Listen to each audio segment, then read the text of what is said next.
Donc, mbote mingi bandeko ba congolais de partout.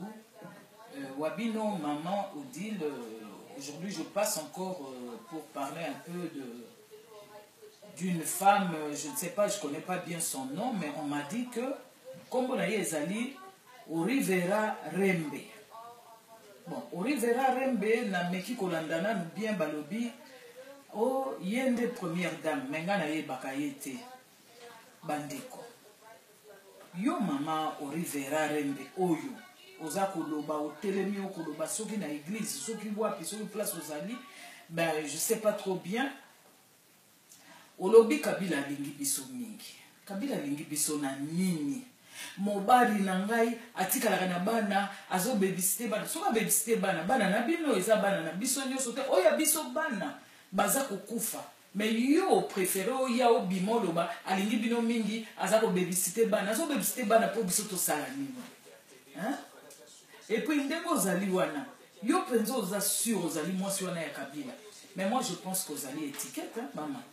Ozali étiquette. Et là, on va sala wana ka pona ko distraire biso ba congolais. Bana baza ko kufa, mibali ba ko kufa, ba mama ba ko kufa, ba ko botola bango ba biloko na bango pelme, même mokonzi ya bato wana zali nani. Ye wana te oza ko lobolobi mobari na nga na yo posi okoma kaka rwandaise. Ya wana na ba prononciation wana lingala wana soki uti na wapi soki wapi biso peto yebi yote. Mama, bongisa langage.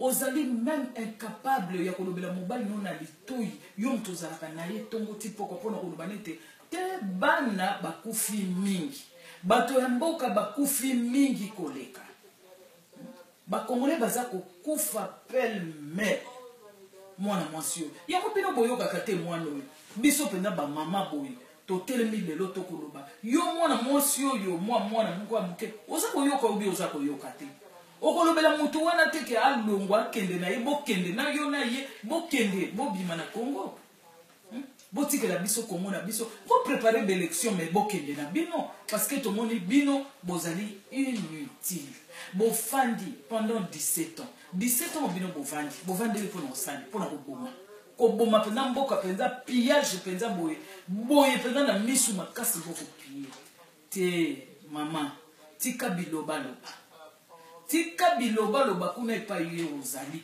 pena yo kimbuta otelemi kuna na sima oza koningisa mutu oyo mukolo ya ndenge nini boza na conseil te ya kopesa mwana wana oyo mukolo ya ndenge nini bovandeli kaka mbongo kisasa ko modèle wana yo ozali gouverneur quand même soko koli na kisasa oyebi ndenge Kinshasa ya laka mais tozokende wapi to desika tozokende te papa on va na sima to nozo ngisa mutu penza bien la batuno so bazo mona yo oza okumisana mwana wana oya solo balo mobali na lingi biso pe baza ko bomma biso na ndenge moko ya kosakana te botala ka bilili to botala te botala ba vidéo ezo leka partout mutu nyoso zo mona même bana mikie ya ba congolais ba yebike na Congo ça ne va pas bibembe leki mboka moko te baboma batu ndenge wana yango yo mama Orivera na ye ko yebisa yo Orivera Rembe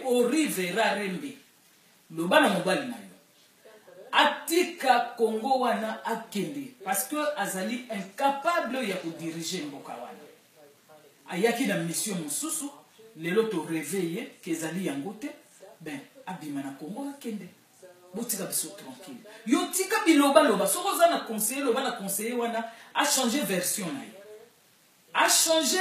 na ye ya maloba zali koloba tolingi makambo za koloba loba wana te luka un bon conseiller alobelo ndeko ko ikolo mobali na ngai mobali na okoko loba président te ubi okoki koloba te Kabila oyo mobali ya nani mobali ya nini aza ko sala nini na kalisi oyo kinga na koloba mingi te pona lelo na banzi oyoki vidéo oyo kokomela yo okoyoka yango bo changer version na bino mobari alingi bino asali bo alingi biso pona bo makabiso alingi biso po bo makabiso hein na banzi oyoki mbala ya sima na koleka lisu te pona kokanisa ke bosi bolongwe pena yoka ke bosi bolongwa na koleka lisusu te bolongwa botikela biso mabele ya Congo biso moko to bongisi nzala eleki kisi ya lite eloko moko te bato bakotelengana bakomi koluka bakimaka bayeka na poto kaka mpona bino tokomi na besoin kozonga epai na biso changer version ya maloba na yo soki yo ozali mpenza congolaise changer version ya maloba na yo. Ok, merci.